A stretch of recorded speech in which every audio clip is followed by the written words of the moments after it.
Hey there, fellow Redditors. I want to share a story with you that has been a real roller coaster for me. 5 years ago, my world was turned upside down when tragedy struck. A fire took away my dad and my two brothers. It was the most traumatic experience of my life, and it felt like my whole world was crumbling. After the fire, I was left to pick up the pieces and find a way to heal. Let me tell you, it hasn't been easy. But with the help of therapy and the unwavering love and support of my grandma, I've managed to find some solace. They've been my rocks, guiding me through the darkest of times. Now, fast forward to the present day. Just when I thought things were settling down, my mom drops a bomb on me. She's getting married again. Can you believe it? I had no idea she was seeing someone. And now she's introducing this guy as my stepdad. I have mixed emotions about this whole situation. On one hand, I want my mom to find happiness after everything we've been through. She deserves it, right? But on the other hand, it's tough to wrap my head around the idea of her moving on so quickly. The wounds from the fire are still fresh, and it's hard to imagine starting a new chapter without my dad and brothers. I was doing my best to navigate this new reality. It's like learning to ride a bike all over again, but this time with a whole new set of wheels. I was trying to keep an open mind and give this new guy a chance, even though it's not always easy.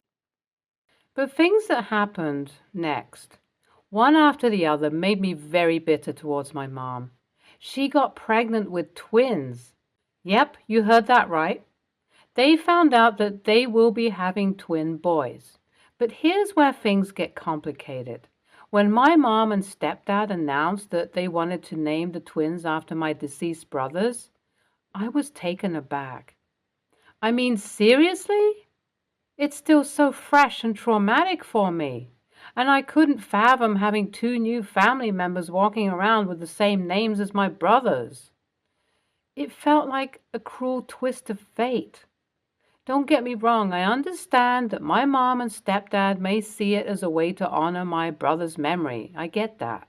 But for me, it's a constant reminder of the pain and loss I've been through.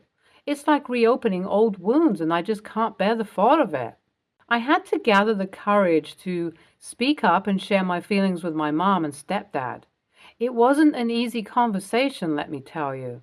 I was nervous, anxious, and afraid of how they would react. But I knew deep down that I couldn't keep my emotions bottled up any longer. With a shaky voice and tears welling up in my eyes, I explained to them the immense pain it would cause me to have my brothers' names used for the twins. I poured my heart out, expressing how important it was for me to keep my brother's memories sacred and separate from this new chapter in our lives. Well, when I spoke up and told them that it wasn't cool to use my brother's names like that, they went ballistic. They got all mad and started saying things like, "If you've got so many issues, maybe it's time for you to move out." Can you believe it? Like, seriously? I was shocked and hurt. But hey, I wasn't about to let them walk all over me. I had to remind my mom that the house we were living in actually belongs to me. Yeah, you heard that right. My dad made it super clear in his will, so I laid down the facts and told her, "Look, this is my place and you better remember that before pulling any more stunts." I wasn't going to take their toxicity anymore. I needed to prioritize my mental health and create a safe space for myself. So I gave them an ultimatum: find a new place within 2 weeks. It was time to take control and set new, serious boundaries. I won't lie, it's been tough. Emotions have been all over the place. On one hand, I feel relieved knowing I'm standing up for myself and my well being. But on the other hand, it's also sad to see how things have come to this point. Family drama can be a real roller coaster, you know. AITA for asking them to move out. Update 1. Hey fam, update time on the family front. So, remember when I gave my mom and stepdad the ultimatum to find a new place? Well, things got even more intense. Buckle up for this one. After I dropped the bombshell and told my mom that she had to find a new place, she was desperate. She came begging and pleading, saying she couldn't imagine leaving and that she'd do anything to stay. But here's the thing, guys. She just doesn't get it. I had to put my foot down and make it clear that I wasn't going to let her stay. Why? Because she has shown zero regards for my feelings. It's like she forgot that I lost my dad and two older brothers in that horrific fire 5 years ago. That trauma is still fresh, and she wants to name my half brothers after them. Not cool, Mom. Not cool at all. I told her straight up that I couldn't let her actions go unchecked.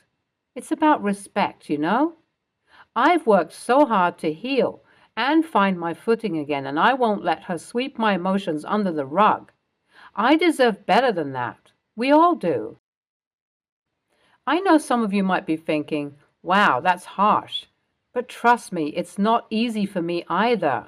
I love my mom, but love isn't enough when it comes to setting boundaries and demanding respect. It's a tough lesson, but an important one. So for now, she's out there searching for a new place to call home.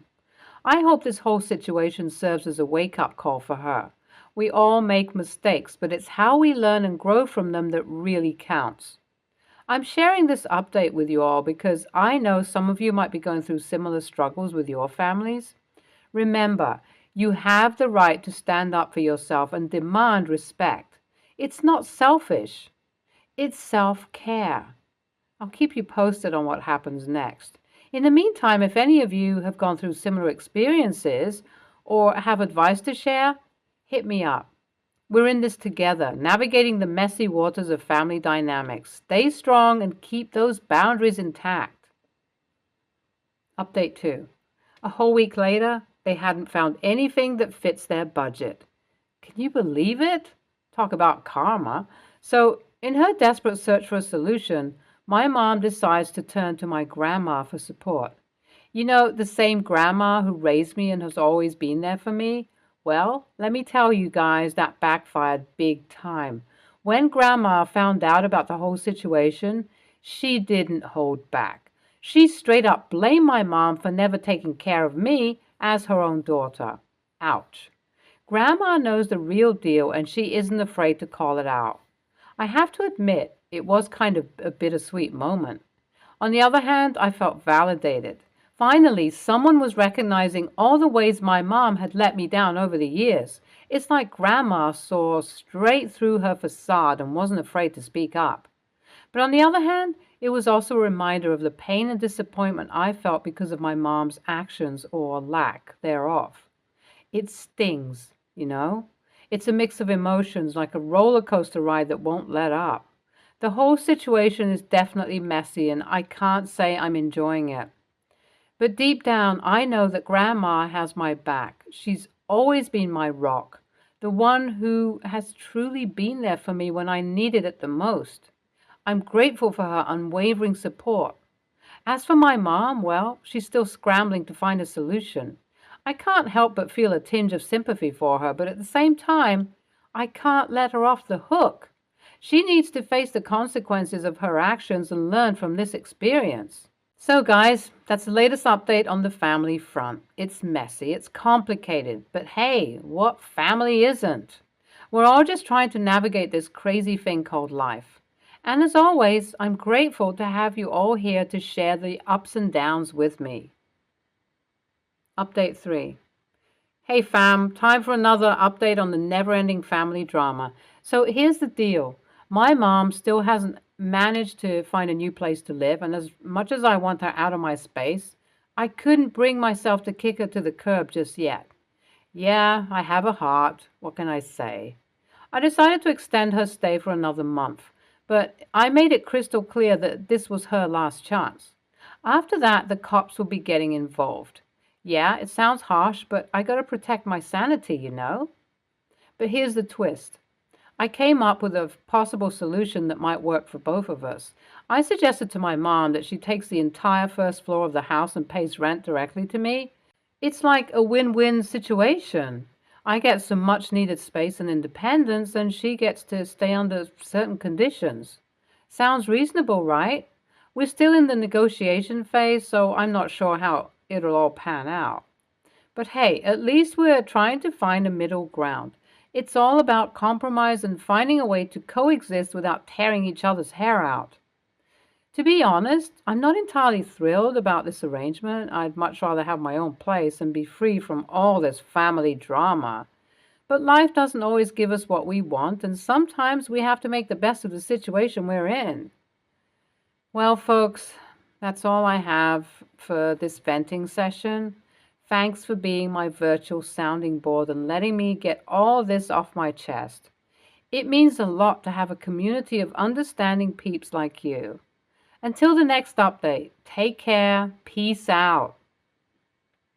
NTA, but I have mixed feelings. Like, I understand your frustration about naming the kids understandable, but deciding to kick out your mom might be a little too harsh. But again, your family dynamics are quite complicated. I feel like this rent thing is the best thing you guys could do. Like, legit. Make sure to do all that agreement papers thing and all. NTA, and your grandma reminds me of mine. Glad that you guys could solve this drama.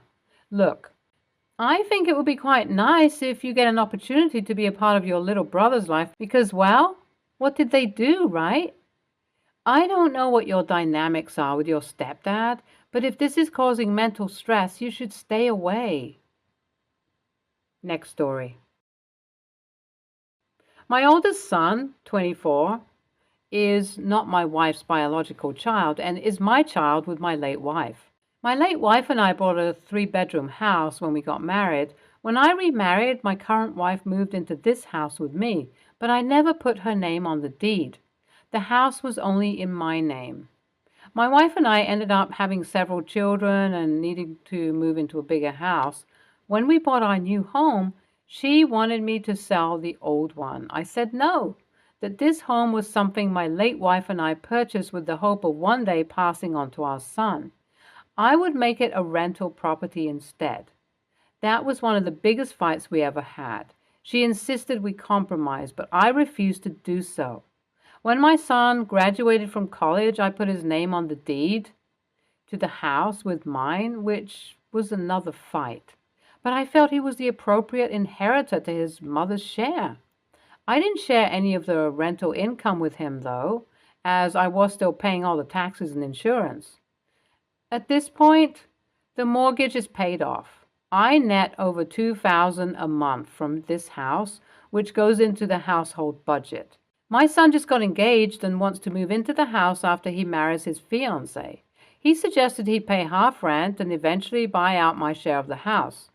I told my son I agreed to his plan of saving up to buy out my share, but instead of paying rent, he should just take over the taxes and insurance. We agreed to this. My wife is livid and says I'm a massive a-hole for dramatically decreasing our household income without consulting her. She likened my decision to financial abuse. I suggested we downsize to a smaller house now that our oldest 2 kids are leaving the nest, and we can rent out the larger one and be in the same situation as before, owning 2 homes and getting rental income from one. She called me a selfish prick and won't speak to me now. Am I the a-hole? NTA, your son's name is on the title. You have zero right to charge him any form of rent. He is an equal owner to you at this point. His paying the taxes and insurance is reasonable since he is using the home as primary residence, but he is an equal owner and thus has equal right to use of the property. Frankly, he should have been getting half of the rental income as soon as his name was on the property. Payment for you denying him use of what was now joint property. But what's done is done. Your wife is mad because the household is losing the rental income. But honestly, tough shit. It sure as hell isn't financial abuse, and I suspect she's just angry because you dared to give a shit about your son when he's not one of her children. NTA, your wife is. She's trying to seize property from your son even though he is the rightful inheritor. She wouldn't do this if it were her biological child. Needless to say, your wife just doesn't care for him. Also, you clearly stated that you already own a large house, and since your kids are moving out, you can move and rent out that house, which will probably bring in more profit. You're being reasonable while she is acting selfish. Next story. I'm from the southern US, getting married, so basically all of my sisters and cousins are my bridesmaids. Before asking, one sister in particular is to be a bridesmaid. I explained that although I love her dearly, my wedding isn't the place to show off her tattoo and to please have it covered. She went on to say, would I be asking the other bridesmaids or even the groomsmen if they were going to cover up their tattoos? I said probably not because none of them had a naked woman, nipples and a coochie slit visible, about the size of their hand. She said, well, then she won't be a bridesmaid. I said, that's fine, and I understand, but she won't be at the wedding, period, if she doesn't cover it up. If anyone has anything crude or explicit at the wedding, they will be asked to leave. There will be children in attendance and people me and my fiance work with. We're getting married in October. By no means will she be in the sweltering heat. The bridesmaids' dresses also ensure that it would be mostly covered to an extent, but you would still see the bottom half of the very bare naked lady. She's not backing down, and I've asked the wife, Paige, of a groomswoman to just please be on standby if she can, and can just escort her down the aisle. Edit. The tattoo isn't just a naked lady like Venus de Milo. It is a naked woman on her knees and legs spread. I offered that she could wear a suit like one of the groomswomen is wearing. My sister uses she, they pronouns and will sometimes dress more masculine. Finally, she asked to be a bridesmaid. I gave her the option of backing out and it wouldn't hurt my feelings, and she agreed. NTA. She's welcome to the wedding if she covers up her naked lady tat. I love tattoos. I think they're beautiful art.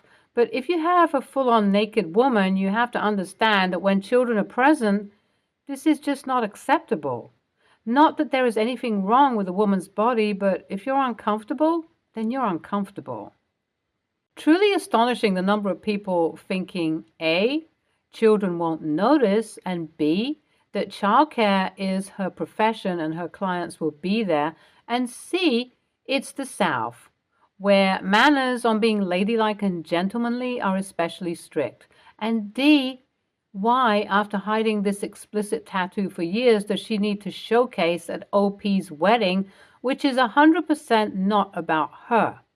OP's friends would understand, but her clients and their children aren't friends. An extended family may spend the whole time being scandalized at this huge wedding faux pas, if not the actual tattoo itself.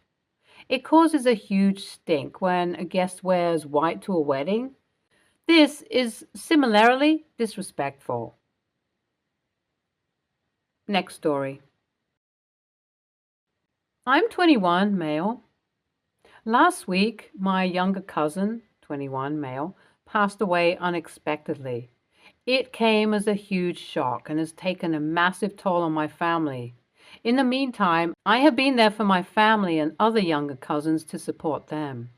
I thought I was doing okay and shielded myself and others thinking my emotions were in check, though I've come to realize I'm not fine at all. I feel utterly sad, lonely, and anxious. These feelings are exacerbated when I'm alone. My partner, 26, female, socializes every Monday and Tuesday night and all day Saturday. For context, she has a real sense of community through this and a great group of friends. This is something she has lacked before and gets a real mental health boost from this. I love seeing her happy. So I mentioned to her yesterday that I was struggling and that being alone made it worse. I asked if she would stay in the house to be with me yesterday night and tonight. She agreed to yesterday but not tonight. She cited her need to look after her own mental health. She has suggested I speak to my family or friends. The truth is, I don't want to burden my family who are hurting, and I don't have any friends who I'd feel comfortable being vulnerable with. So she offered alternative solutions, but I find the most comfort in her. Why I'm upset about this is because I've supported her in the past and been her rock in times of need. Yet in my time of need, I am not seemingly a priority. Today, I've communicated with her as if everything's cool and okay, but really? I'm disappointed and feel this isn't how to treat a partner of 6 years going through a tough period.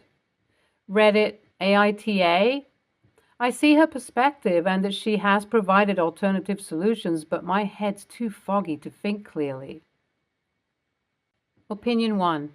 NTA, I understand her need to look after her own mental health, and I firmly believe in the a girlfriend is not a pacifier principle. But you're not in a normal situation and you're not asking her to do this as a regular thing. You've lost somebody important to you and you're asking for a couple of days. That's well within reason, and I think she should be supporting you that far, unless there's an important factor we aren't hearing or something. Stay tuned for more stories from our girl relationships.